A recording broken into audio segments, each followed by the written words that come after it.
বিকালবেলা আড্ডায় বসবে মোড়ের দোকানে, চা দাও ওকে 5টা, এই ওকে কেক দাও, ওটা 2500 টাকা নেই। ফ্যামিলি কার্ডে আমরা যে টাকাটা দিচ্ছি, এটা যদি আপনি একজন পুরুষ মানুষের হাতে দেন, ও কিন্তু যেই মাসে ও টাকাটা পাবে 1 সপ্তাহের মধ্যে টাকাটা খরচ হয়ে যাবে।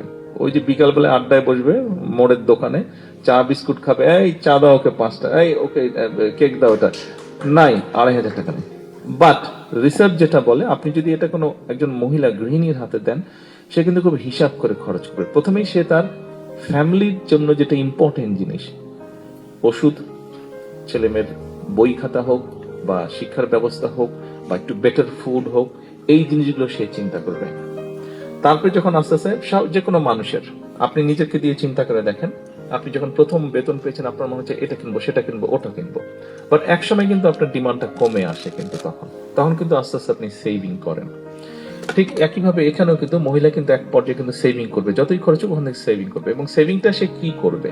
ডেফিনেটলি আপনি ফ্যামিলি কার্ডের মাধ্যমে যাদেরকে আপনি সহযোগিতা করছেন, বেনিফিটটা দিচ্ছেন, এরা নিশ্চয়ই সিঙ্গাপুর দুবাইতে টাকা পাচার করবে না।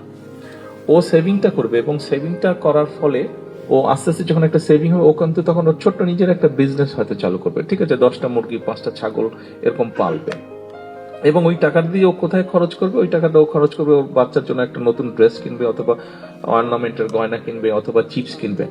আপনি দেখুন, ড্রেসটা যে সে কিনছে, সে কি কোনো ব্র্যান্ডেড ড্রেস কিনছে? না, ও কাপড় সেটাই কিনছে যেটা local factory, local garment industry তৈরি করছে। ও চিপস কি কোনো মার্কস স্পেন্সারের চিপস কিনছে? না, ও লোকাল প্রাণ কোম্পানি, অর্থাৎ দেশীয় কোম্পানির চিপস কি ও কিনছে। ও অর্নামেন্টাল যেটা কিনবে, ও কি কোনো ব্র্যান্ডেড অর্নামেন্টাল কিনবে? তা না, ও দেশীয় ছোট ছোট জুয়েলারি ফ্যাক্টরি যারা আছে, অর্নামেন্ট বানায়, যারা আর্টিফিশিয়াল অর্নামেন্ট বানায়, এই সেটা কিনবে সে। অর্থাৎ এই টাকাটা কিন্তু লোকাল ইন্ডাস্ট্রিতে যাচ্ছে। অর্থাৎ আপনি চিন্তা করে দেখুন, একটা গ্রামে যদি আপনি 300 মহিলাকে আপনি 2500 টাকা মাসে দেন, তাহলে 300 ইন্টু 2500 কত হচ্ছে? 7,50,000 টাকা। এখন 7,50,000 টাকা যখন এক মাসে যাচ্ছে একটা গ্রামে, ওখানে যেই স্টোরটা আছে, it can B A grocery shop, মুদির দোকান ধরে, সেই মুদির দোকানে যখন মাসের প্রথম সপ্তাহে 300 জনের মধ্যে যদি এখন মোটামুটি ভাবে এক একজন মানুষ এবারে যদি প্রতিদিন সে 50 থেকে 100 টাকা স্পেন্ড করে, তখন কিন্তু ওই স্পেন্ডিংটা তার বেড়ে যাবে।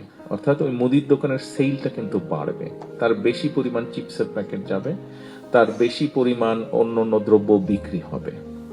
এখন হয়তো সে নিজেই দোকানটা চালায়, কিন্তু যখন 300 জন মানুষ এসে প্রতি মাসে 1000 টাকা এক্সট্রা স্পেন্ড করবে ওখানে, তখন কিন্তু ওই মুদির দোকানদারের একটা কর্মচারী রাখতে হবে, অথবা 2টা কর্মচারী রাখতে হবে।